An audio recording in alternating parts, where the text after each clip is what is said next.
Olá, boa tarde, que Deus abençoe tua vida. Nós estamos iniciando nesse momento a nossa celebração. Nós queremos glorificar a Deus nesse momento, queremos exaltá-lo. Mas antes de começar, eu quero ler com você o Salmo 46, especificamente em razão do contexto que nós estamos vivendo, que é um contexto de pandemia, onde tantas pessoas têm sofrido, onde nossos amigos, nossos familiares, parentes têm tido tantas dificuldades e têm sido alvo da nossa oração. Eu quero dizer para você que esse momento é provavelmente da nossa geração o momento mais difícil que nós já passamos. E exatamente por isso é que nós precisamos de esperança, de muita esperança. E a esperança nós alcançamos no Senhor. Não existe esperança vazia, esperança é a nossa busca por acreditar no futuro melhor. E esse futuro melhor virá, não tenha dúvida, porque eu sei que Deus tem cuidado de cada um de nós. O contexto é difícil, estamos lutando com tantas frentes diferentes, e é exatamente o exemplo de Jesus que nós precisamos seguir. Quando no jardim do Getsêmani estava com muita angústia, a Bíblia diz que ele orou ainda mais intensamente. E é esse o convite que eu quero fazer para você. Não se desespere. Não perca a sua esperança. Permita que esse momento, apesar de ser um momento de dor, seja também um momento de crescimento, seja também um momento de desenvolvimento, seja também um momento em que soluções para a vida como um todo fluem, porque momentos de tragédia na história da humanidade normalmente também são marcados por momentos de desenvolvimento. Acredite no futuro, acredite naquilo que Deus está fazendo. Deus não tem nada a ver com essa pandemia, não tem nada a ver com a dor que nós sentimos no sentido de ter sido o causador. A causa é nossa, é humana. Nós lidamos com isso. Nós, de um certo modo, provocamos isso e fazemos isso permanecer quando não nos cuidamos, quando não protegemos as outras pessoas e quando não agimos pensando na outra pessoa. Durante o iniciozinho da pandemia, eu disse uma coisa que eu acredito que seja necessário repetir agora. Essa é uma doença que precisa nos levar à solidariedade, porque essa doença só vai passar quando nós pensarmos no outro, em não contaminá-lo, igualmente como nós pensamos em nós mesmos, em nos proteger. Mas, acima de tudo, eu quero dizer para você, deixe o Espírito Santo de Deus cuidar do seu coração, cuidar da sua vida. Cuide da tua esperança, porque ela é a maior de todas as forças que nós temos, a nossa esperança e a nossa fé. E com base nisso eu quero ler o Salmo 46, que diz o seguinte: Deus é o nosso refúgio e a nossa fortaleza, auxílio sempre presente na adversidade. Por isso não temeremos, ainda que a terra trema e os montes afundem no coração do mar. Ainda que estrondem as suas águas turbulentas e os montes sejam sacudidos pela fúria. O texto fala, portanto, de um contexto difícil, mas ele renova a nossa esperança ao dizer o seguinte, no versículo 4. Há um rio cujos canais alegram a cidade de Deus, o santo lugar onde habita o Altíssimo. Deus está nela, não será abalada. Deus vem em seu auxílio desde o romper da manhã. Nunca duvide dessa palavra. Deus está conosco. O Deus de Jacó é o nosso refúgio. Curva a sua cabeça e vamos orar ao Senhor. Senhor Jesus, apresentamos diante de Ti as nossas vidas. Apresentamos, Senhor, diante de Ti os nossos familiares, os nossos corações, pedindo, ó Deus, que o Senhor renove a esperança. Ó Deus, eu peço que cada vida possa abrir o coração para que a esperança lhe encha novamente, para que a fé habite ricamente em cada um de nós, para que durante esse contexto difícil nós possamos atravessá-lo e possamos deixar um rastro, não apenas de fé, mas um rastro de bondade atrás de nós. Que nós possamos lembrar esse período como um período difícil, mas como um período em que a fé foi essencial para manter a humanidade segura. Que o teu Espírito Santo faça uma obra em meu coração, no coração dos meus irmãos, renovando a fé daqueles que estão com dificuldade, enchendo o coração de esperança daqueles que estão perdendo as suas forças, e assim, Senhor, juntos nós possamos caminhar para a glória do Senhor, em nome de Jesus. Amém. E se há algo que pode renovar a nossa esperança, além da nossa oração, além da leitura da palavra, é a adoração. Que você possa se juntar conosco para adorar com todo o seu coração, porque Deus é digno de louvor, em nome de Jesus. Amém. Amém. Sejam todos bem-vindos. Que você possa, aí da sua casa, no seu lar, com a sua família, interceder e louvar e se colocar diante do Senhor e abrir o seu coração para Ele. Como o pastor falou, são tempos de incertezas, de tristezas, mas Deus continua sendo o mesmo. O caráter dele não mudou. Ele continua sendo esse lugar de consolo, de abrigo, no qual você pode se derramar e no qual você pode confiar. E que você reflita sobre essa canção que fala muito sobre isso.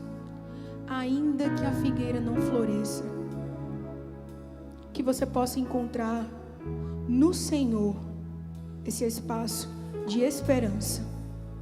Amém?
Que você possa deixar essa canção ecoar dentro da sua casa. Se é um momento de tristeza, se é um momento de pesar, que você entregue esse momento ao Senhor também.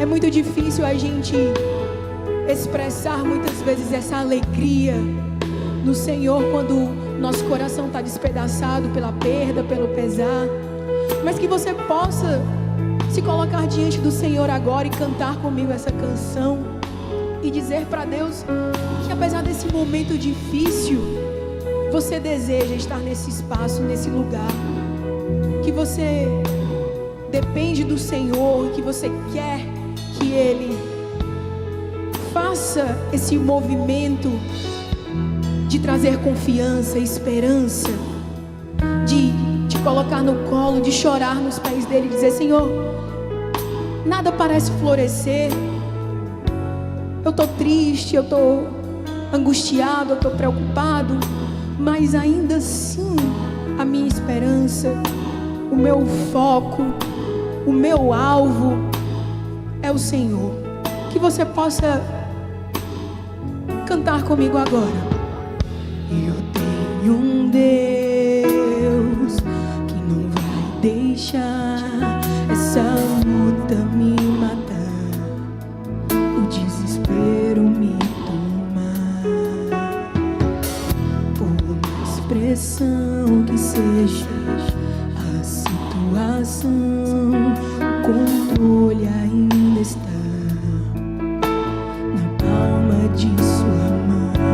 O choro dura uma noite, mas a alegria ela vem pela manhã. Eu creio, eu creio. O choro dura uma noite, mas a alegria ela vem pela manhã. Eu creio. Creia você também. A alegria vem pela manhã.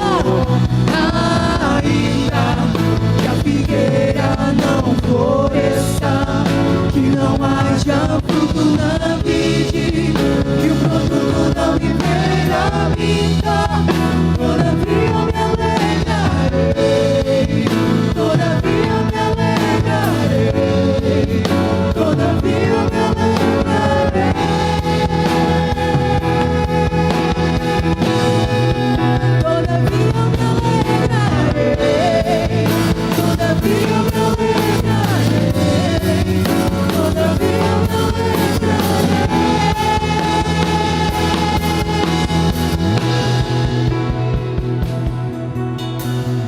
O choro dura uma noite, mas a alegria ela vem pela manhã. Eu creio, eu creio.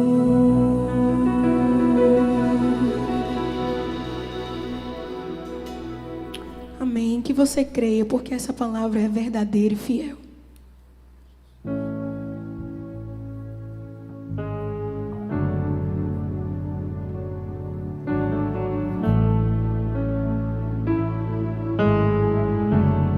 Ele é digno.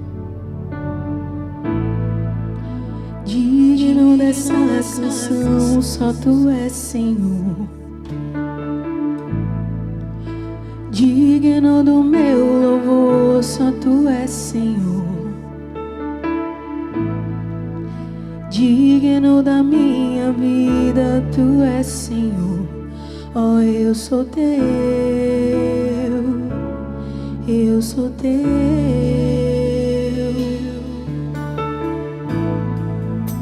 Nome que é sobre todos é o teu, Jesus.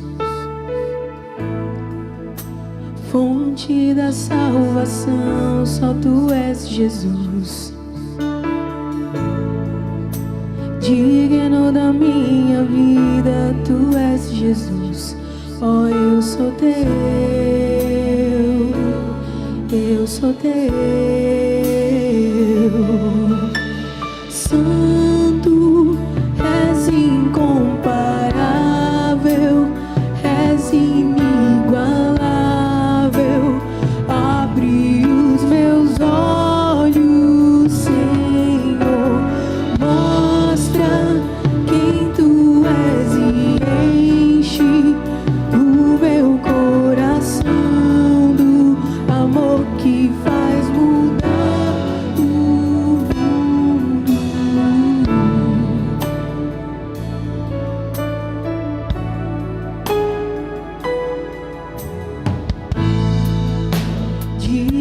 dessa canção, só Tu és Senhor,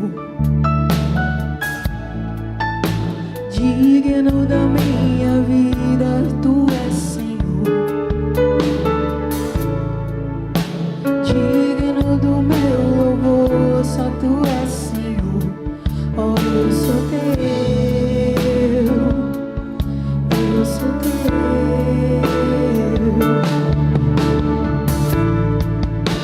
Nome que é sobre todos é o Teu Jesus, fonte da salvação, só Tu és Jesus, digno da minha vida, Tu és Senhor. Oh, eu sou Teu, eu sou Teu. Santo, és incomparável, és inigualável. Abre os meus olhos, Senhor, mostra quem Tu és e enche o meu coração do amor que faz mudar o mundo. Santo, és incomparável, és inigualável. Abre os meus olhos, Senhor, mostra quem Tu és e enche o meu coração do amor que faz mudar o mundo.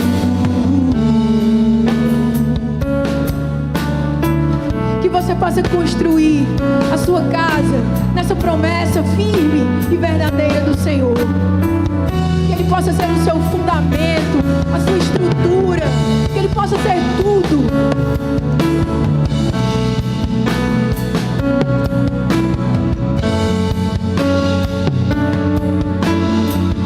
Cante comigo.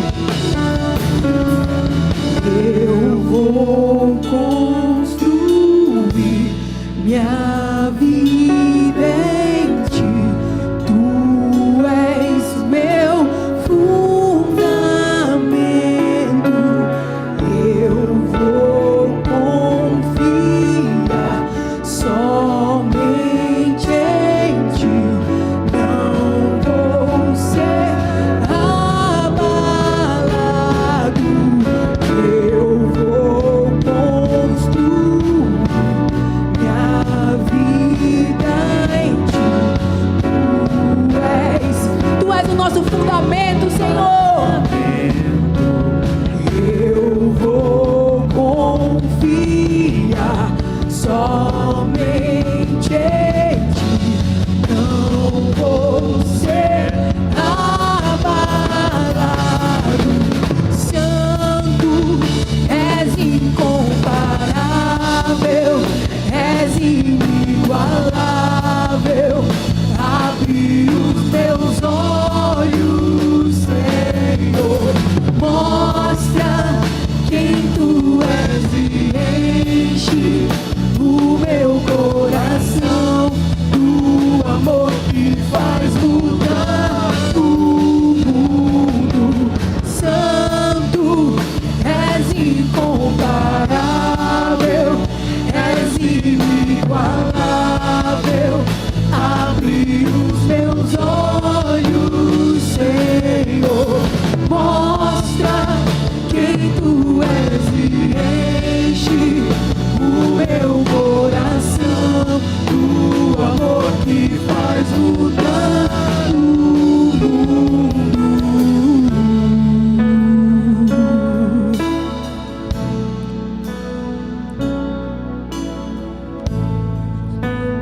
O amor que faz mudar o mundo é o amor de Cristo que existe em nós, que habita em mim e em você, refletido para fora. Um amor que se manifesta na comunidade, um amor que se manifesta na coletividade.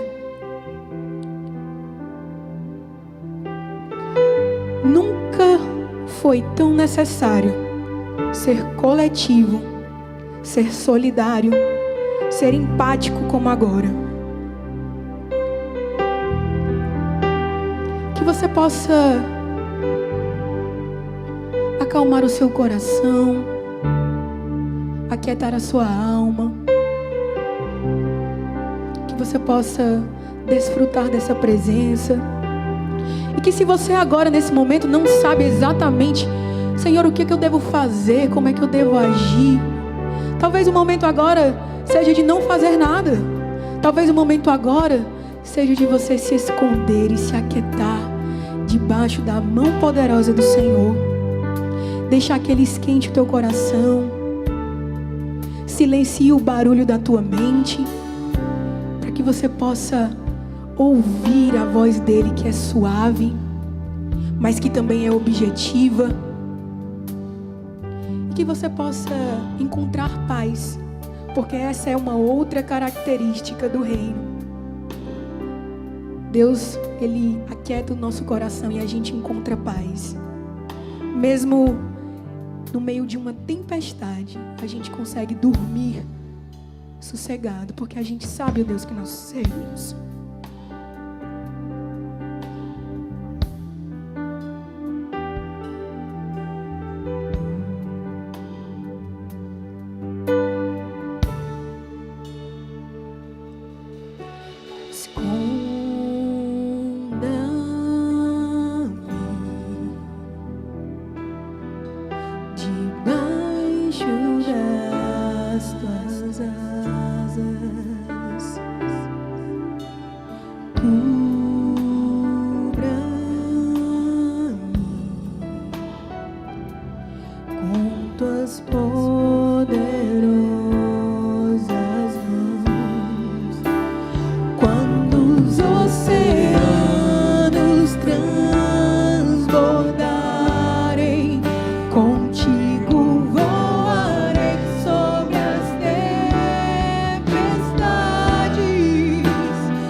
Possa encontrar repouso no Senhor.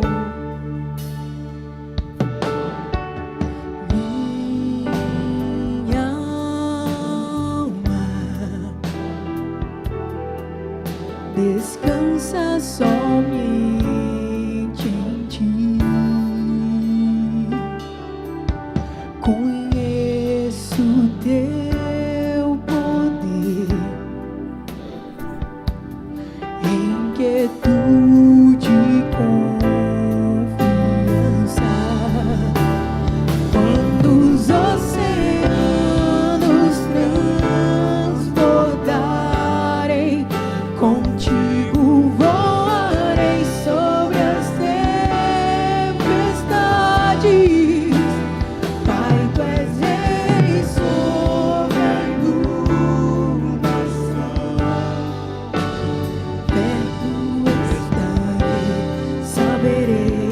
Mais uma vez, quando os oceanos transbordarem, contigo voarei sobre as tempestades. Pai, Tu és Rei sobre a inundação. Quieto estarei, sabereis que és Deus. Quieto estarei, sabereis que és Deus.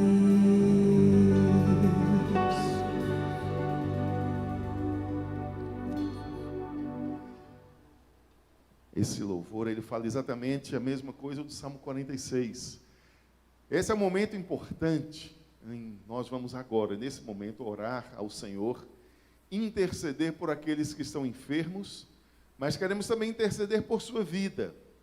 Você está são, mas talvez o seu coração esteja angustiado por tantas coisas. Eu quero lembrar para você que tudo isso vai passar. Eu quero lembrar para o seu coração a manter a sua fé no Senhor Jesus. Então, vamos orar nesse momento. Una-se comigo nesse instante em intercessão. Nós temos uma lista no WhatsApp que está constantemente sendo atualizada para pedidos de oração. Se você tiver um pedido de oração, então coloca lá na lista, porque a igreja está continuamente orando por cada uma daquelas pessoas. É um momento importante que nós precisamos nos colocar no lugar do outro. Esse é o espírito da intercessão. Nos colocarmos no lugar da outra pessoa. Curva a cabeça comigo, vamos orar.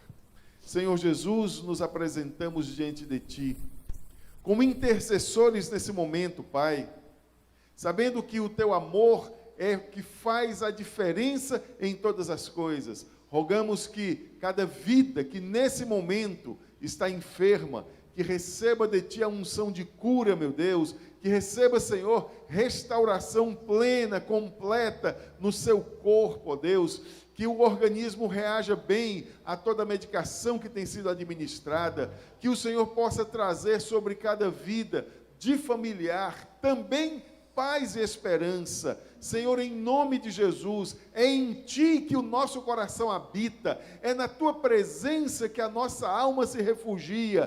Portanto, Pai, eu quero pedir que o Senhor traga ânimo àquele que está desanimado, que o Senhor traga fé àquele que tem o coração já fragilizado. Ó Deus, que o Senhor traga esperança para cada vida, porque nós somos Teus filhos, e nós entendemos que apesar de todo o contexto difícil, esse momento não é um momento tão somente de exceção, mas muitas vezes na história o Teu povo também sofreu e enfrentou o sofrimento com galhardia e com graça diante de Ti, e é olhando para os heróis da fé que eu oro, Senhor, por cada um dos meus irmãos e irmãs, para que Tu renove o espírito do nosso entendimento, para que Tu libertes a nossa alma e o nosso coração, a fim de que nós possamos olhar de uma forma diferente, olhar como o Teu coração olha, Pai, e Senhor, que a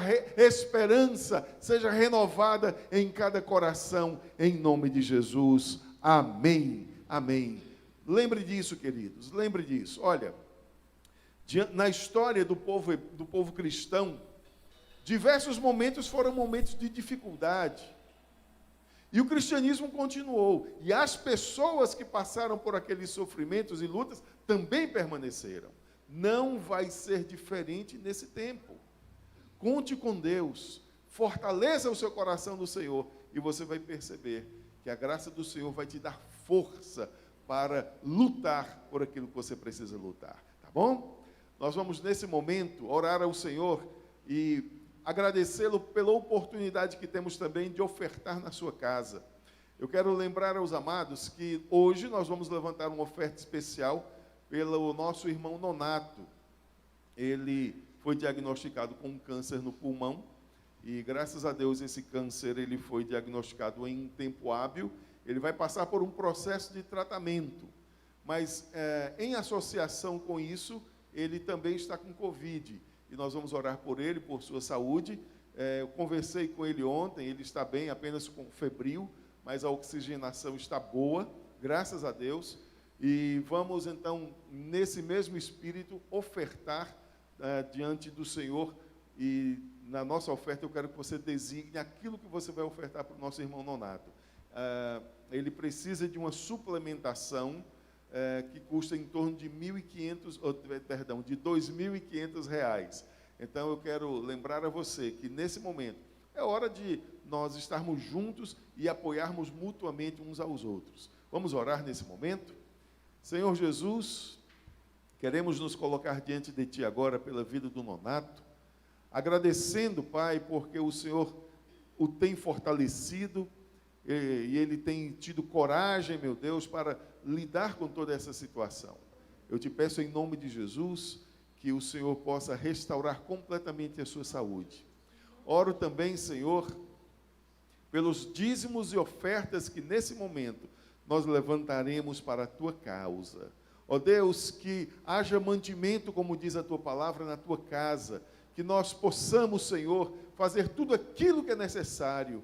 E também, meu Deus, que nessa tarde, nesse início de noite, nós possamos também suprir as necessidades do teu filho de forma abundante, meu Pai, em nome de Jesus. Amém. Amém. Vamos fazer isso com alegria e com singeleza de coração. Deus abençoe sua vida.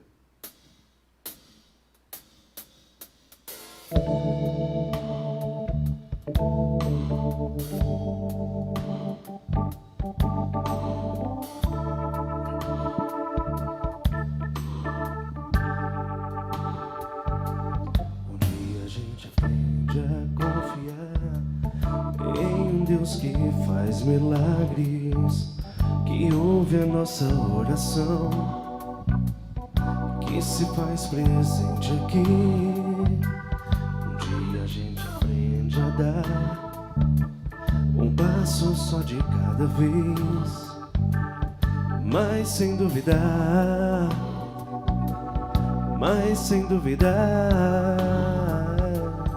Ele continua sendo bom, Ele continua sendo Deus, Ele continua sendo bom, Ele continua sendo Deus.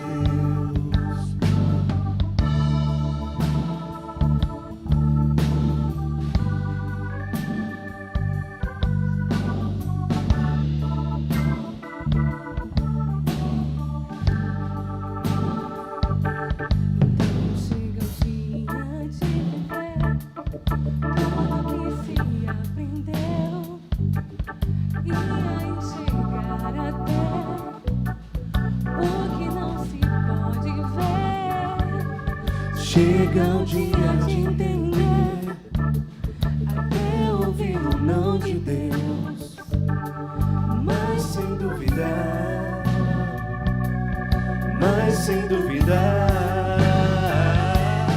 que Ele continua sendo bom, que Ele continua sendo Deus, que Ele continua sendo bom, que Ele continua sendo bom, que Ele continua sendo Deus, que Ele continua sendo bom, que Ele continua.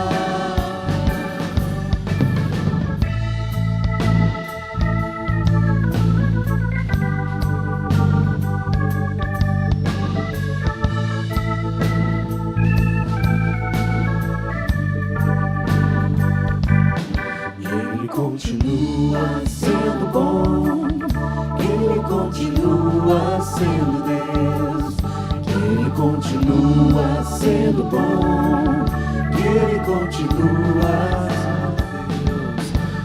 continua sendo bom, que Ele continua sendo Deus, Ele continua sendo bom, Ele continua.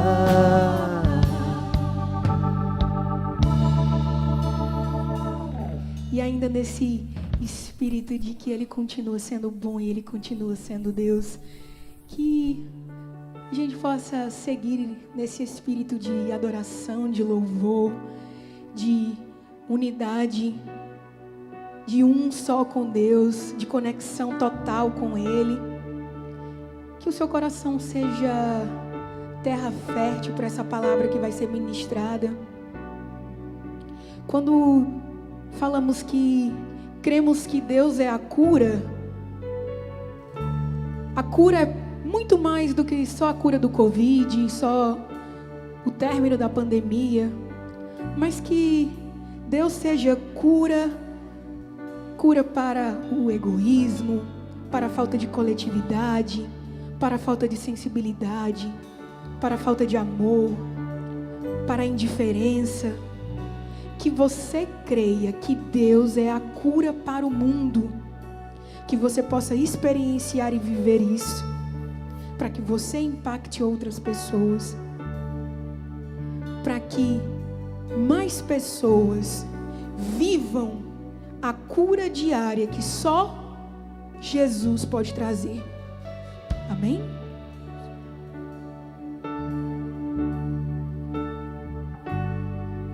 Me escutas quando clamo e acalma o meu pensar. Me levas pelo fogo,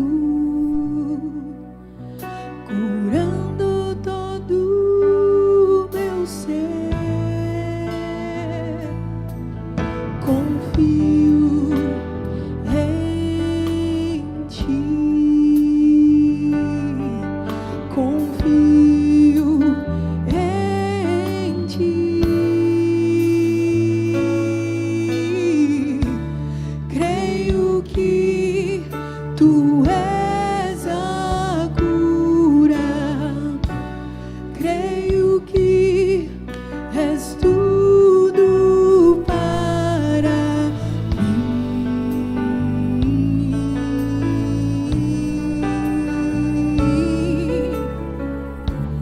creio que tu és a vida, creio que não há outro igual a ti. Jesus, eu preciso de ti. Me escutas quando clamo e acalma o meu pensar. Me levas pelo fogo, curando todo o meu ser. Confio em ti. Confia no Senhor. Em ti. Creio que tu és a cura. Creio que és tudo para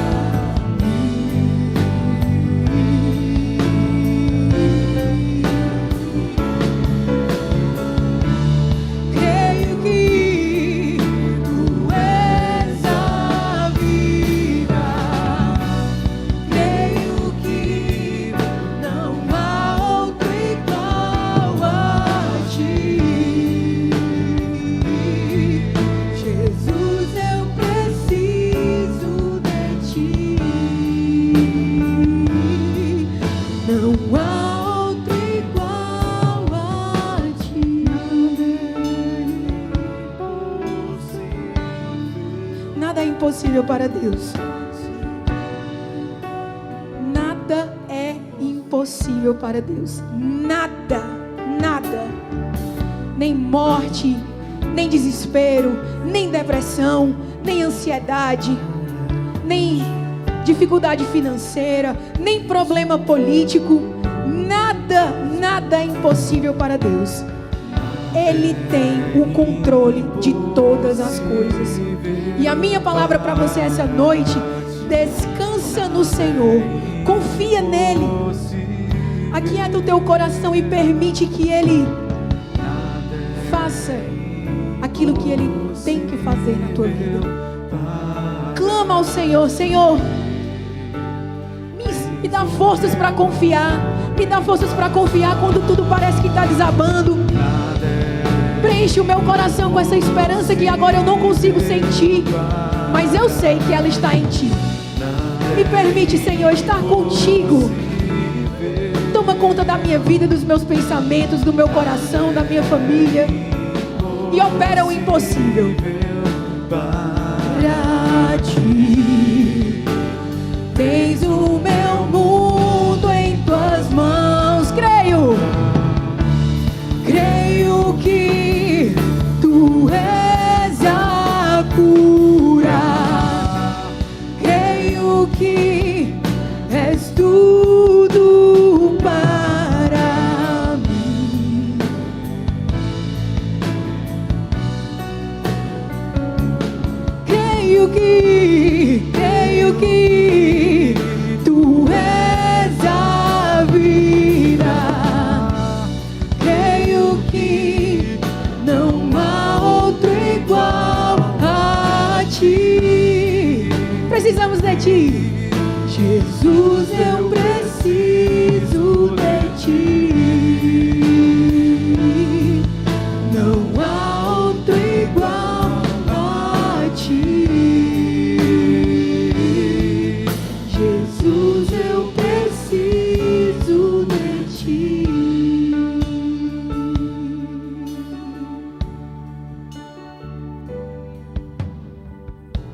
nosso Deus.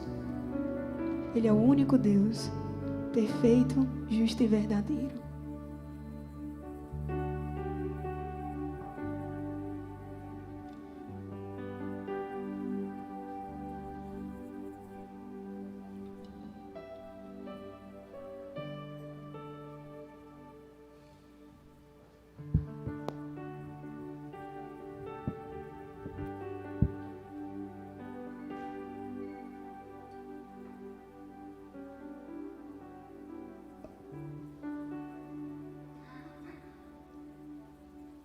Boa tarde, meus queridos irmãos, minhas queridas irmãs em Cristo Jesus.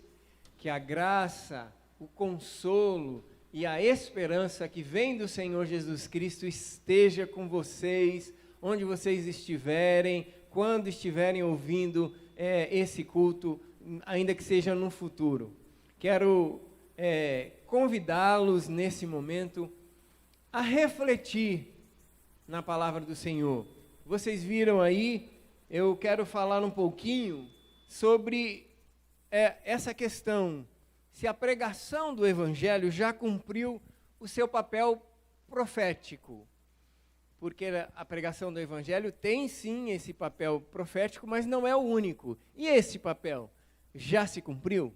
E eu quero convidar você a se concentrar ainda mais, a preparar todo o ambiente onde você está para ouvir a palavra do Senhor nesse momento, ok? Vamos fazer isso inicialmente orando ao Senhor, e eu quero que você faça essa oração também.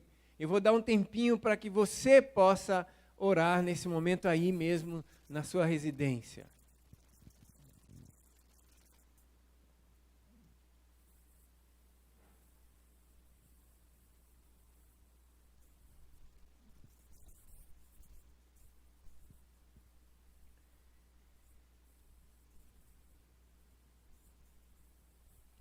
Senhor Jesus, colocamos diante de Ti as nossas orações, a minha oração, a oração dos irmãos que foram feitas nesse momento acerca dessa palavra. Fala aos nossos corações, abre os nossos olhos, prolonga, aumenta o efeito dessa palavra em nossos corações, nos nossos ouvidos, na nossa mente, e que haja dentro de nós, no fundo do nosso ser, guarida para esta palavra, um lugar especial, que ela seja palavra de consolo, de esperança. Assim nós pedimos a instrumentalidade do Teu Espírito Santo para que possamos seguir em frente em nome do Senhor Jesus Cristo. Assim oramos. Amém. Amém. E eu quero ler um trecho, um versículo do Evangelho de Mateus, capítulo 24, versículo 14.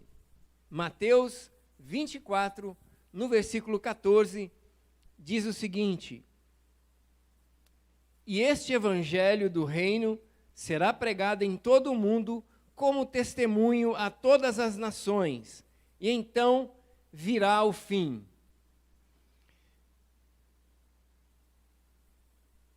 Quando nesse versículo a primeira palavra diz: esse evangelho do reino será pregado em todo o mundo, a palavra grega aqui, nesse primeiro mundo, é uma palavra que dizia respeito a um mundo conhecido, ao mundo que era conhecido ali no Novo Testamento, muito voltado para o reino em que os romanos dominavam.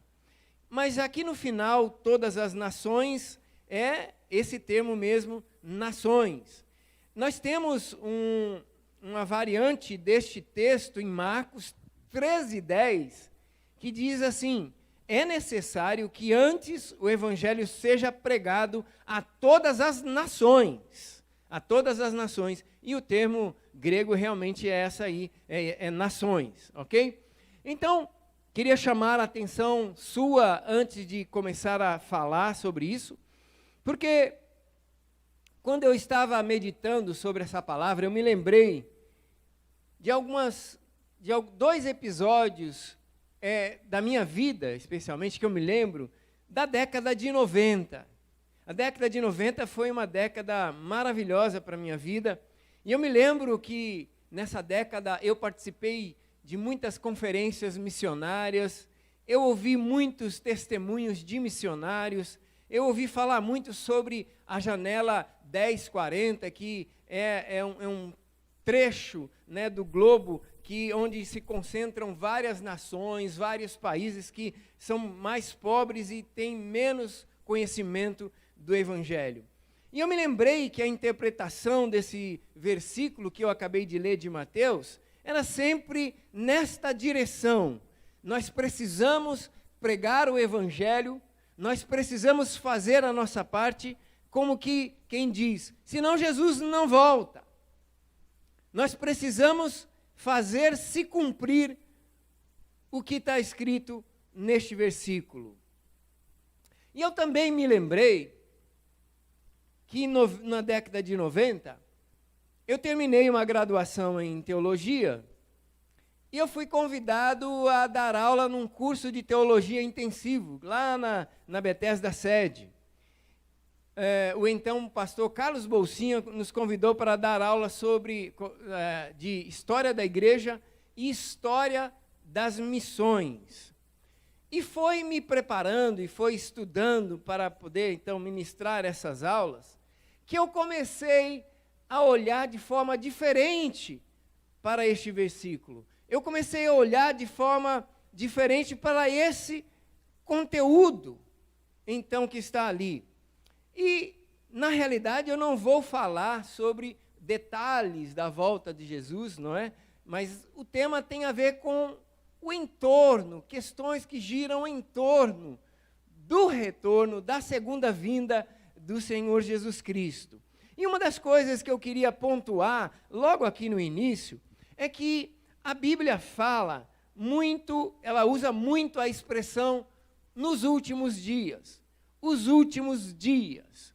Então, existe uma cronometragem, existe uma forma de se contar as gerações, o tempo, que é um pouco tradicional entre os teólogos, não é? Então, vamos dizer que a história foi dividida em 3 períodos, onde aconteceram coisas que foram importantes, de acordo com, então, o plano de Deus para a história humana. Então, nós temos lá Adão, que é a criação do ser humano, até Abraão, que foi quando Deus chamou a Abraão, para dali iniciar o povo de Deus. Então, de Adão até Abraão, então nós temos 2000 anos. Então, de Abraão a Jesus mais 2000 anos, e foi o tempo em que Deus estava trabalhando com o seu povo, especificamente com os judeus, com Israel. E depois Jesus vem, e de Jesus até o tempo de hoje, mais 2000 anos. Então, se nós formos pensar nessa divisão histórica, em 2033, vão fazer exatamente 2000 anos que Jesus morreu. Certo? Então, nós estaríamos ou estamos vivendo os últimos dias dos últimos dias. Por quê? Porque de Jesus para cá, nesses últimos 2000 anos, é o que tem sido interpretado como sendo os últimos dias. Por quê? Porque veio Jesus, cumpriu-se todas as promessas, e inicia-se então o trabalho com a igreja, e aí, esse período de 2000 anos, após a vinda do Senhor Jesus Cristo, é chamado na Bíblia, então, de os últimos dias, não é? Então é importante, você que tem começado a sua caminhada cristã há pouco tempo, que nunca ouviu falar, que nunca ouviu essa interpretação, que você entenda, então, porque desde que Jesus foi, que no Novo Testamento se fala dos últimos dias, mas esses últimos dias, entre aspas, nunca chegaram. Nunca chegaram porque são esses 2000 anos aí compreendidos. Isso é uma coisa importante. Outra coisa também importante, que tem a ver com o tema que nós estamos trabalhando, é o que está lá em Gálatas capítulo 4, versículo 4. Na plenitude dos tempos, Deus enviou Jesus. Na plenitude dos tempos, quer dizer então, 4.000 anos depois da criação de Adão, Deus enviou Jesus. Agora, por que esse termo na plenitude dos tempos? Plenitude, nesse sentido, significa o momento em que Deus escolheu para a vinda do Senhor Jesus Cristo. Um momento histórico adequado, que estavam em ótimas condições para que a mensagem de Jesus chegasse a todos os povos. Um momento ideal. Não só para o nascimento do Senhor Jesus Cristo, o nascimento, o seu ministério, a sua morte e ressurreição, porque senão ficaria muito limitado. Mas não foi só isso. A plenitude dos tempos em que a Bíblia fala diz respeito a todo um contexto do que viria depois da ascensão do Senhor Jesus Cristo ao céu, do início da igreja. E para que esse momento histórico fosse chamado de a plenitude dos tempos, houve a contribuição de 3 povos.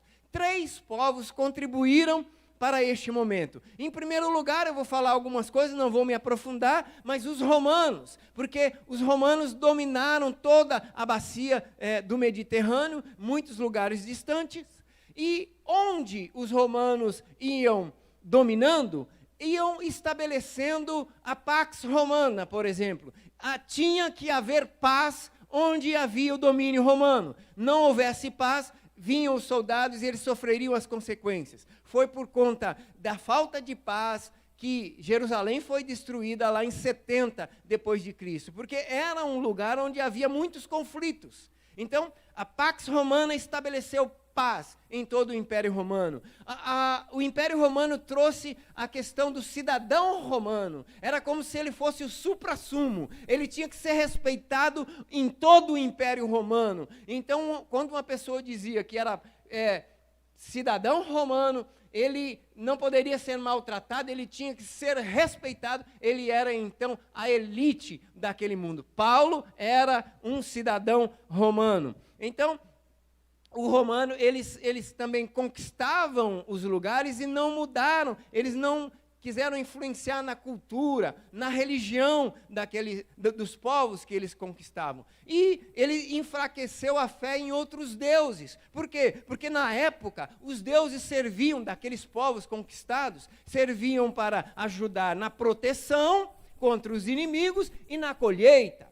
Agora, se os romanos vêm e dominam e ficam dominando, e aquele povo tem que se submeter ao domínio romano, de que serve esse Deus que não nos protege, então? Então, a dominação romana também enfraqueceu isso. E aí, os gregos, que já tinham dominado o mundo, introduziram a cultura grega. O grego koiné era falado, como se fosse o inglês atualmente. Então, havia essa conexão, porque poderia se falar grego em todo o Império Romano. A cultura grega, da filosofia também contribuiu, porque eles falavam de Deus. Então, o segundo povo que deu contribuição para a plenitude dos tempos foram os gregos. Depois, os judeus também contribuíram.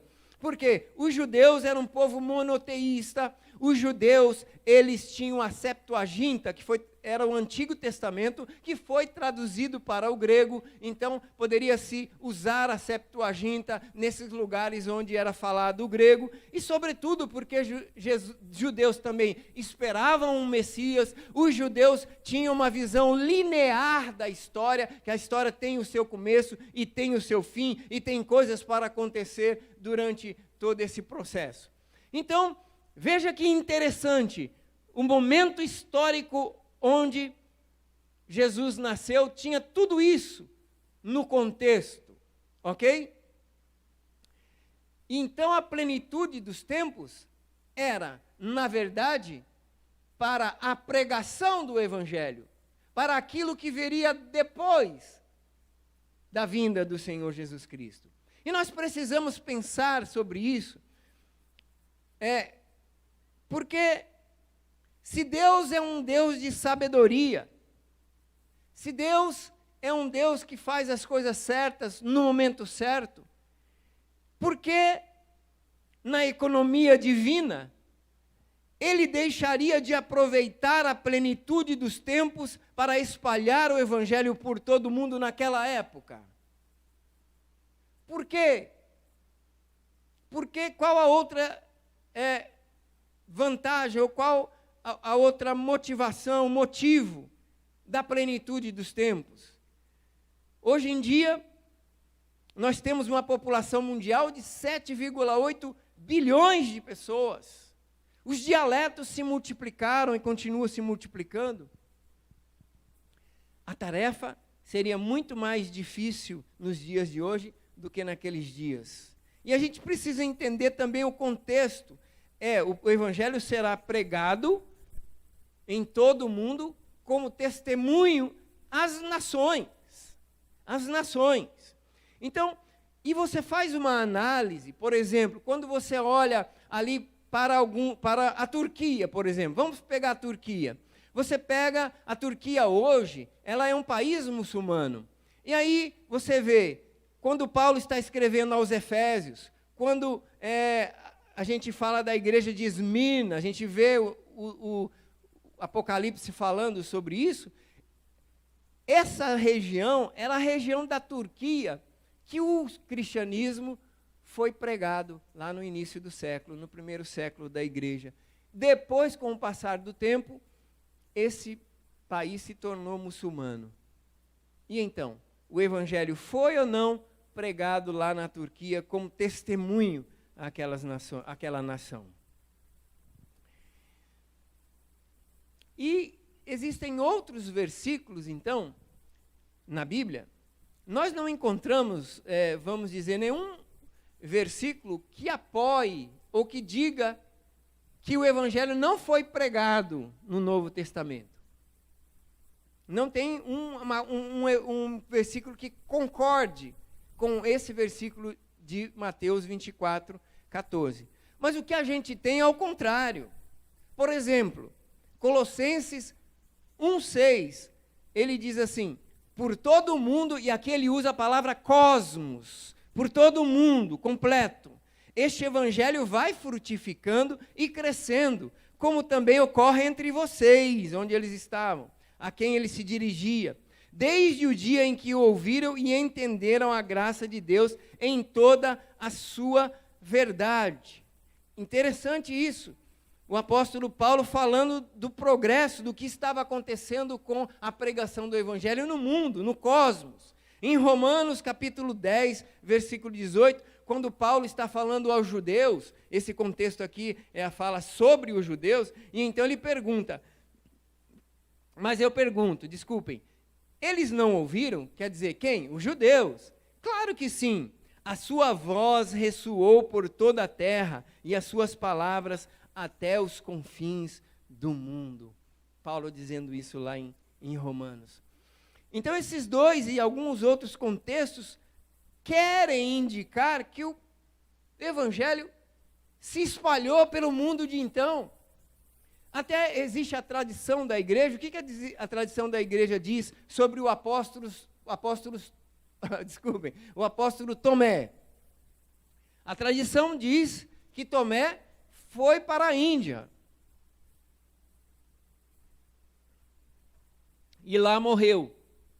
Então, isso, juntando essas coisas, são formas de nós pensarmos de que realmente o evangelho, esse fator da pregação do evangelho, no que diz respeito a ser pregado no mundo antes do fim, tenha se cumprido. Porque a grande pergunta é essa, então, considerando todas essas questões, o evangelho foi ou não pregado a todas as nações? A profecia de Cristo de que o evangelho seria pregado antes do fim chegar? Provavelmente, se a gente for reunir, todos esses argumentos, se nós formos pensar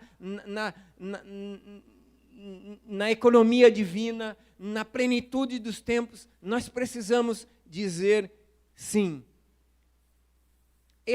Essa vertente, essa questão profética, porque isso diz respeito à profecia. Jesus deu uma profecia de que o evangelho seria pregado antes a todo mundo, antes do fim, como testemunho às nações. É isso que eu acredito, é isso que eu tenho tentado agora passar, trazer para vocês. Porque essa semana eu estive conversando com um irmão e a conversa gira muito. Esse é um tema, não é? Também, junto com essa pandemia, para nós que somos cristãos, esse é um tema que traz. E aí, falamos algo sobre essas questões que envolvem, então, o entorno da volta de Cristo. E essa pessoa, eu creio na volta de Jesus, sim, mas eu acredito que, antes disso, o evangelho precisa ser pregado no mundo todo.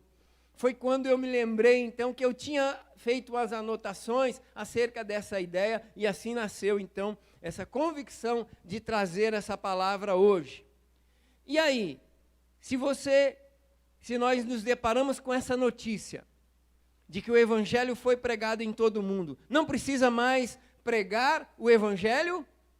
Não, porque o evangelho também tem um papel salvífico, e essa vertente do evangelho nunca vai ser ultrapassada. Nós precisamos pregar o evangelho para que o seu papel salvífico na vida das pessoas, do mundo, das nações, continua. Nós precisamos pregar o evangelho não para cumprir essa profecia de Jesus, mas por obediência a ele, porque todas as gerações cumpriram o seu papel. E a prova é que esse evangelho chegou até aqui, chegou até nós. E você pare para imaginar, tendo como ponto de vista o Oriente, a Palestina, aqui, América Latina, são os confins da terra onde o evangelho ia chegar, onde o evangelho chegou. Então, todas as gerações cumpriram esse papel, e nós precisamos cumpri-lo também. Agora, eu quero ir um pouquinho mais à frente para trabalhar o seguinte: a possibilidade, a notícia do retorno iminente de Cristo para nós, para você, é uma boa ou é uma má notícia?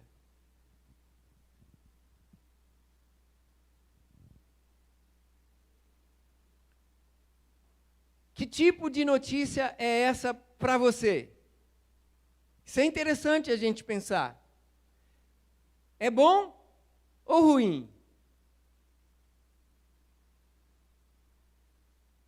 Porque só se Jesus voltasse hoje, assim, no estalar de dedos, da forma em que o mundo está, seria uma boa notícia, né? Agora, e se a gente tiver que passar por algumas questões, se a gente tiver que enfrentar algumas dificuldades, é boa notícia ainda ou não? Pois eu quero falar sobre isso. E se Jesus não vier? Ou, se Jesus não viesse, na situação histórica que nós estamos vivendo agora? Na minha interpretação, nós estamos entrando num período histórico que a gente já ouviu falar no passado, a gente está vendo, os tempos são maus. Com relação à igreja, os prognósticos não são bons. Com relação à fé, a gente vê o que tem acontecido no mundo, fora daqui do Brasil, aqui ao redor do Brasil, há uma perseguição, vamos dizer, política, ou uma perseguição, não dizer política, eu ia usar outra palavra, ideológica. A igreja já existe. Então, eu pensei o seguinte: nós meio que estamos entre a cruz e a espada, porque esse ambiente não vai mudar. Esse contexto, esse progresso de se opor ao cristianismo, à igreja, ele deve continuar. Ele deve continuar. Então, Jesus, voltando ou não, pode ser que a gente tenha que enfrentar dificuldades no futuro como cristãos, que não vamos negar o nome de Cristo, que vamos perseverar na nossa fé, que vamos ficar firme nessa caminhada, porque nós sabemos o que vem. Então nós ficamos assim, o que a gente prefere então? A gente prefere enfrentar as dificuldades sem esperança, que vão vir de um jeito ou de outro, pensando, será que Jesus vai voltar ou não? Ou a gente prefere enfrentar as dificuldades nessa convicção, com essa boa notícia de que Jesus vai vir? Qual vai ser a nossa escolha?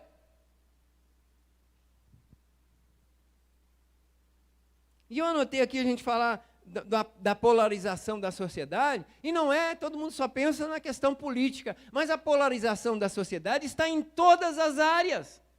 Porque hoje em dia é o seguinte, se eu defendo aqui uma visão social, uma visão filosófica, e eu encontro quem não me apoie, a tendência é, então, eu polarizar. Vocês ficam para lá, vocês que creem assim, e a gente que crê assim. Isso é uma característica desse mundo que nós estamos vivendo. E aí, então, está havendo essa polarização também, eu chamei de polarização, na questão da religião. Os religiosos, os que têm Cristo, os cristãos, e os que não têm. E aí eu me lembrei de Apocalipse 22:11, que nos lembra esse tipo de coisa, quer dizer, os injustos continuam na sua injustiça, a praticar as suas injustiças, e os santos continuem na sua santidade, a buscar a sua santidade. Eu entendi esse texto aqui, refletindo na minha casa, é como se o período histórico que nós estamos passando chegou meio que numa banguela. Lá na minha região, lá de São Paulo, a gente falava banguela, quando você soltava o carro e ele vai. Então, tem uma banguela aqui, onde as pessoas que são injustas, elas vão na banguela agora, não tem mais, parece que não tem freio, só o poder do Espírito Santo para frear algumas pessoas. Então, o mundo está firmado num tripé, que é dinheiro, sexo e poder. E a violência acontece por dinheiro, ou por sexo, ou poder, vem a violência. Isso quem não serve ao Senhor Jesus Cristo está de alguma forma sendo influenciado. Por que muitas coisas no mundo estão ganhando o seu espaço? Porque tem o Deus Mamon financiando tudo lá atrás. E as pessoas estão vendidas, dinheiro, sexo e poder. E aí está numa banguela, todo mundo querendo isso exatamente. E do outro lado, vem a igreja também entrando numa banguela, os cristãos, porque quem pratica a justiça, quem é santo, precisa continuar a praticar essa justiça. A santidade. E aí a gente lembra, historicamente, como eu falei de história da igreja, o retorno de Jesus sempre foi visto como uma boa notícia. Sempre foi visto como esperança na Bíblia. Então, a partir da Bíblia e a partir das gerações que vieram depois, sempre muitas esperaram o retorno do Senhor Jesus Cristo, e era uma boa notícia. A palavra Maranata está lá em 1 Coríntios 16:22, e significa, o Senhor vem. O apóstolo Paulo usou a palavra Maranata. O Senhor vem. Está na Bíblia. Apocalipse 20:22 diz assim, aquele que dá testemunho dessas coisas diz, sim, venho em breve. E diz o comentarista, essa parte é de Jesus dizendo, eu venho em breve. E aí João entra e emenda e diz, amém, quer dizer, assim seja. Vem, Senhor Jesus Cristo. Vem, Senhor Jesus Cristo. Então o que eu quero dizer para os irmãos é que essa notícia deve nos encher de esperança, porque toda dificuldade que nós possamos enfrentar terá um fim. Terá um fim. É o que tanta gente esperou.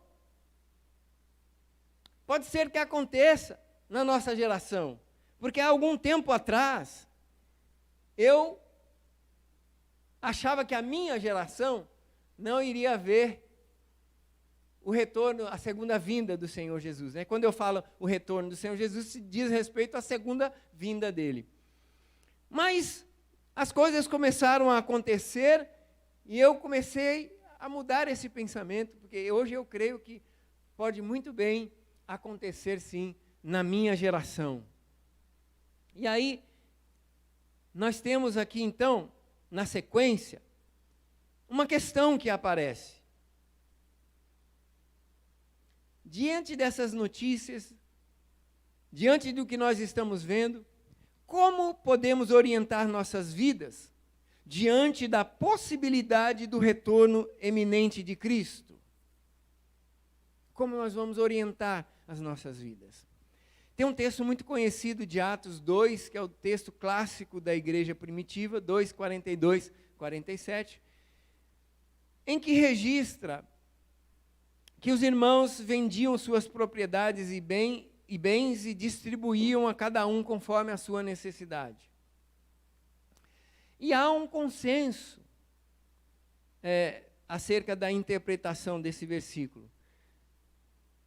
Um consenso entre os historiadores da igreja, de que eles criam no iminente retorno do Senhor Jesus Cristo, e então, por isso eles começaram a vender as suas propriedades e distribuir. Quer dizer, nós aprendemos com esse texto que, se realmente eles venderam suas propriedades, esperando que Jesus logo retornasse, e ele não retornou, a gente conclui que pode haver aí um erro de cálculo, que a gente tem que tomar cuidado com isso. E eu não estou fazendo juízo de valor em cima do que eles fizeram, até porque o que significava propriedade lá é diferente do que significa hoje. O que propriedade tem a função na nossa vida, as funções eram diferentes, ok? Então,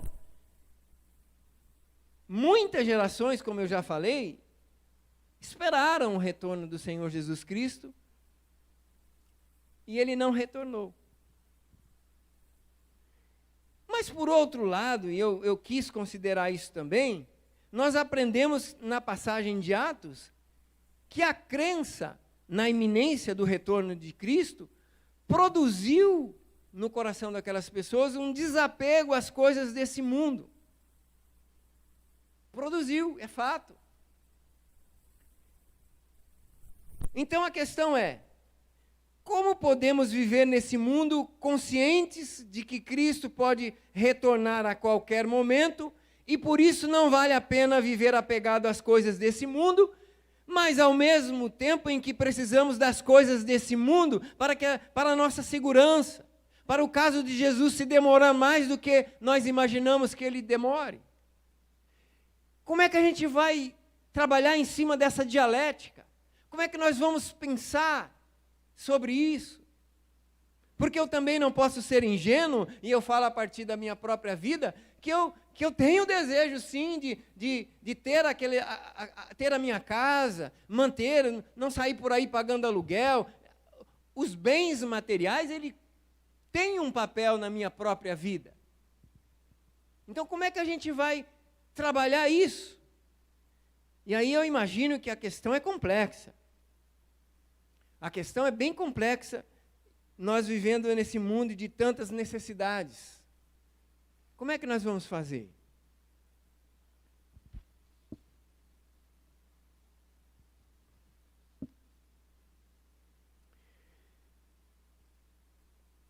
Quais são os caminhos? Quais são os pensamentos que podem direcionar a nossa vida nesse momento histórico que estamos passando? Inspirados na Bíblia e na ética cristã, eu acredito que nós podemos falar em algumas coisas. E a primeira delas, que eu listei aqui, é viver mais dedicados à vida espiritual que à vida material. Na realidade, eu estou falando diferente de um versículo bíblico que diz: buscar em primeiro lugar o reino de Deus e a sua justiça, e todas as coisas vos serão acrescentadas. Porque eu fiquei pensando assim, veja bem, vamos colocar a nossa segurança no dinheiro, vamos deixar o dinheiro lá no banco e tal, mas e se vier a moeda digital, e e nós não temos mais acesso, nós precisamos de algum tipo de cadastro para que a gente possa pegar o nosso dinheiro, gastar o nosso dinheiro. Nós vamos botar a segurança aí nas moedas digitais, no dinheiro do banco? Nós vamos colocar a nossa segurança nos nossos imóveis, nos aluguéis? E se vier o fim da propriedade privada, o que é que nós vamos fazer se nós perdemos o direito às nossas propriedades? O que nós vamos fazer? E aí vem viver mais dedicados à vida espiritual do que à vida material. Porque uma coisa que eu fiquei pensando é o seguinte: se nós formos para uma guerra sem espada, sem preparo, muito provavelmente nós vamos nos ferir nessa guerra. Então, como é que nós vamos encarar o retorno do Senhor Jesus Cristo, que tem uma notícia boa, que é o retorno do Senhor Jesus Cristo, que é o que todo mundo espera, onde nós vamos com Ele para a vida eterna, e tem a má notícia de que as coisas podem piorar antes de melhorar. Como é que nós vamos enfrentar essa fase de dificuldade se nós não estivermos nos preparando, se nós não estivermos com a nossa espiritualidade em dia? Quando é que a mensagem de que Cristo Jesus pode voltar, ela vai ser um pouco pessimista, ela vai ser encarada como não sendo muito boa? Quando nós estivermos fracos, quando nós estivermos com medo, quando nós estivermos com a fé abalada, sem ter certeza da companhia de Cristo, sem ter convicção da nossa salvação, sem estarmos em dia com a nossa leitura bíblica, com o conhecimento do nosso Deus, com a nossa comunhão com Deus. Porque quando tudo isso estiver firme, quando nós estivermos fortes espiritualmente, a notícia do Senhor Jesus Cristo vindo, a notícia do retorno iminente do Senhor Jesus Cristo, é uma boa notícia para mim e para você. Nós só temos que fazer essa lição de casa. Amém? Busque em primeiro lugar o reino de Deus, porque nós estamos entrando, o mundo já entrou na banguela, é difícil parar. Eu me lembro que quando eu comecei a dirigir com 18 anos, faz muitos anos, não parece, né? Mas por aí 30 anos, pelo menos, que eu dirijo. E naquela época não tinha multa para quem colocava o caminhão na descida na banguela. Lá no estado de São Paulo tem muitas banguelas assim. E a gente, quando estava dirigindo, que vinha um caminhão lá de cima, a gente acelerava, porque sabia que o caminhão vinha na banguela e era medo. O que vai acontecer? Aquele bicho vem vindo lá de cima, e passava, fazia um barulhão assim, e eu vinha com o carro ou com a moto, eu acelerava, ia lá na frente, deixa esse bicho aí para trás. Para dizer para você que o mundo já está nessa banguela. Está ou não está? Você identifica que o mundo está numa banguela. Como é que vai parar? Nós precisamos entrar nessa banguela da santificação, da busca do nosso Deus. É isso que nós temos que fazer. Jesus já fez tudo, sempre lembrem-se. Jesus já fez tudo, isso cabe a nós fazermos. Esse é a nossa atitude que vai dizer se isso é uma boa notícia ou não. Tem a ver comigo e com você. Ser mais família e menos distração. Porque é isso que faz sentido, ser família.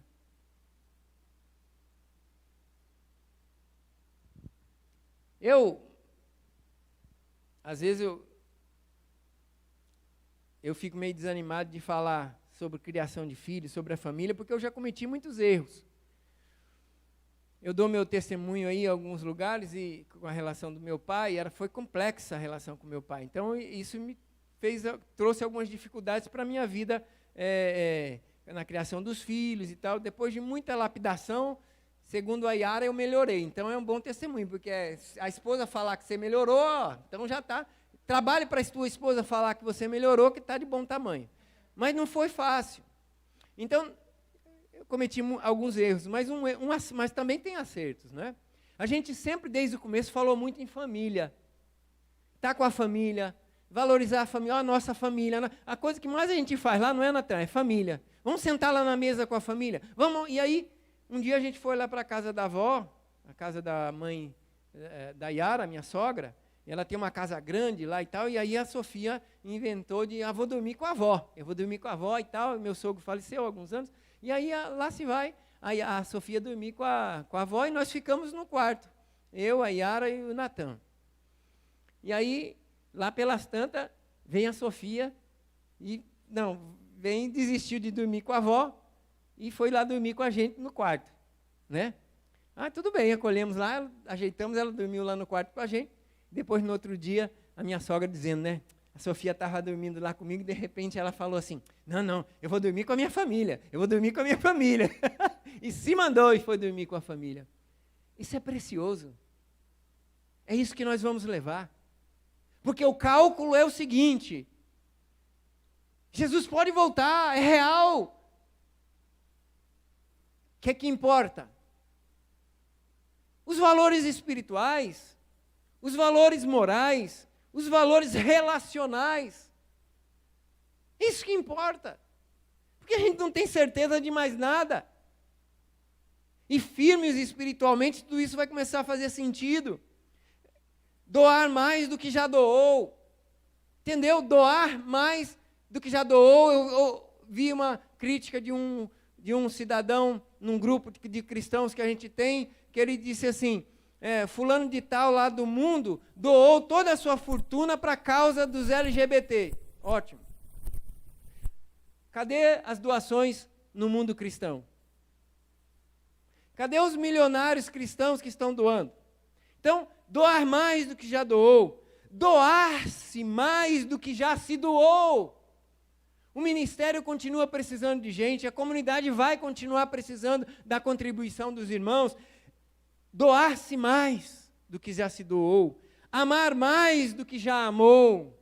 Brigar menos por coisas dentro das famílias. Brigar menos por coisas. Menos. Implicar menos.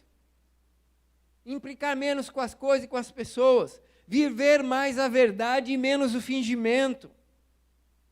Nós estamos vivendo nesse mundo que parece que a gente olha do lado e não existe mais verdade. Porque qualquer coisa que você pergunta para uma pessoa, qualquer coisa que dá errado, eu, pelo menos, tenho a impressão e descubro muitas vezes que as pessoas só usam de inverdades para justificar o que acontece.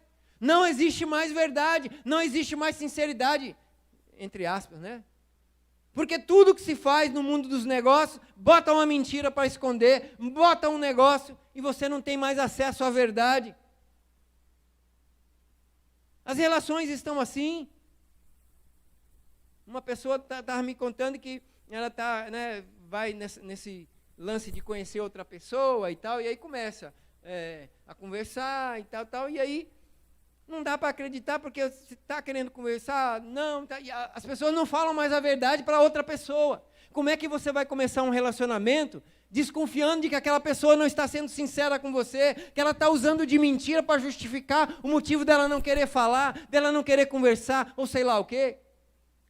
Que mundo! Então, viver mais a verdade, encarar e reconhecer suas limitações e orar por isso. Fazer as pazes com quem precisa ser feito. Fazer as pazes, viver em paz, para que a gente chegue lá no final, enfrentando as dificuldades e essa volta de Cristo em paz com todo mundo. Perdoar quem precisa ser perdoado. Perdoar quem precisa ser perdoado. E são muitas as respostas possíveis. Essas aqui foram algumas que nasceram aqui, mas você, na tua relação com o Espírito Santo, ele vai falar, porque o Espírito Santo está em nós para cuidar, para tratar dos assuntos divinos em nossas vidas. E eu fico animado com as notícias, porque eu mesmo, quando fui trabalhar essas questões, eu fui trabalhado no meu interior, e eu entendi uma coisa, rapaz, vem vindo uma dificuldade aí pela frente, bora lá, Jesus está voltando. Olha, vem vindo aí o fim de não sei o quê, vamos enfrentar que Jesus está voltando. Bora lá, bora em frente. O culto todo tem falado sobre isso. é esperança para nós, é esperança. E nós precisamos de poder espiritual em nós para nós convivermos com tudo que tem acontecido ao nosso redor. Mas saiba, das promessas de Cristo, Ele está conosco. Ele está conosco todo o tempo. O Evangelho já foi pregado em todo o mundo, já cumpriu esse papel profético. Não falta nada mais se cumprir para Jesus voltar, a não ser as profecias que dizem respeito ou que são escatológicas. Mas isso também foi, o Evangelho, no que diz respeito ao seu efeito profético, já está concluído. Aconteceu lá no meu pensamento, na minha forma de analisar, lá na igreja primitiva, no primeiro século. Amém, meus queridos irmãos? Então, se anime com isso. Eu quero convidar os irmãos para a gente cantar ainda uma música. E eu quero que você cante essa música, se for possível. Eu sei que a presença na comunidade, ela é maravilhosa. Mas, se for possível, que você cante essa canção da melhor forma que você já cantou, tendo em vista o culto online. Porque se estivéssemos aqui, como eu disse, esse calor do ajuntamento dos santos é maravilhoso. A manifestação poderosa do Espírito Santo em meio à congregação é maravilhosa. Mas, levando em conta os cultos online, nós já cantamos essa música outras vezes no culto online, mas eu quero que você dê o seu melhor, que você pense nela. Aleluia.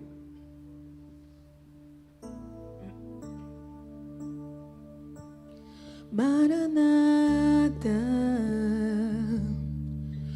ora vem, Senhor, para bem perto de mim, e que o tempo nos conserve sempre assim, nesse vínculo de doce comunhão. Maranata,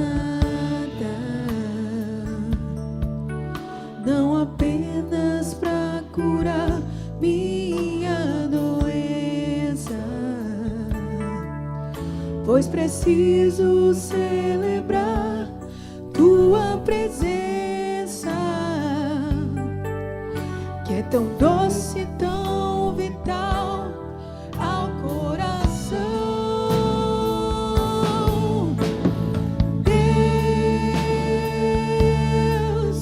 tantas vezes eu me sinto em um deserto. Nessas horas é tão bom te ter por perto. Consciente eu sou que sempre estás comigo.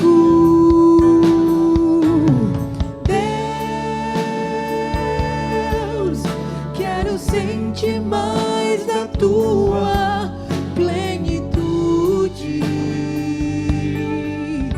discernindo nessa tão doce quietude do prazer de te ter como meu amigo.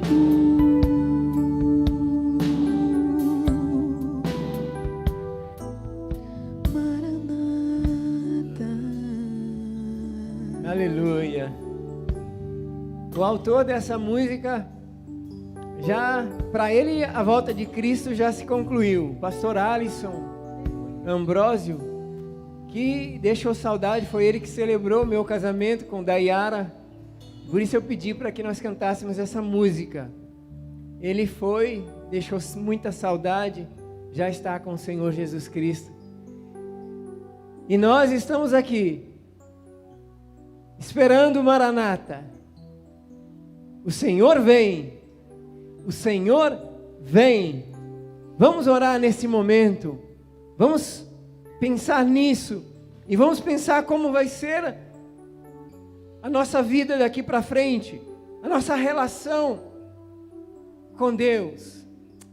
Senhor Jesus, Tu és maravilhoso, nós Te louvamos porque nós cremos nessa boa notícia, nós cremos que falta pouco para que nós possamos lhe ver, para que nós possamos passar por esse momento de transformação tão esperado, em que nós vamos nos encontrar contigo, Senhor Jesus, e poder olhar face a face, um ou outro, sem medo, tendo tudo já passado, tendo passado toda a lágrima, todo o sofrimento, tudo de ruim. Espírito Santo de Deus, eu oro a Ti, que a Tua presença em nós agora, na igreja, na comunidade, na vida dos irmãos, que nos jogue numa banguela de santificação, num movimento sem parar, de que Jesus, meu Deus está voltando, o meu Deus está se manifestando, eu vou me achegar a Ele, é o que eu tenho que fazer, é tudo de mais importante na minha vida, nas nossas vidas. Espírito Santo efetua esse pensamento e ações que acompanham esse pensamento em nossas vidas, na nossa congregação. Tira toda a distração, Espírito Santo, porque é que nós vamos ficar distraídos com tantas coisas, quando tem um movimento essencial e importante acontecendo aqui. Ajuda-nos nesse movimento de fortalecimento espiritual, Espírito Santo. Em nome de Jesus, que todo o nosso culto, o culto familiar, o culto aqui na igreja, o nosso louvor, tudo isso seja impactado por essa notícia, Senhor. E nós queremos também mais uma vez, ó Deus, nos solidarizar com as pessoas que sofrem. Porque muitas vezes nós sentimos falta de ar com o pulmão funcionando normalmente. E eu fico tentando aqui imaginar como é que está uma pessoa puxando o ar, tentando manter a sua vida e está com dificuldade. Espírito Santo de Deus se manifesta na vida dessas pessoas, dando um alívio, um afago.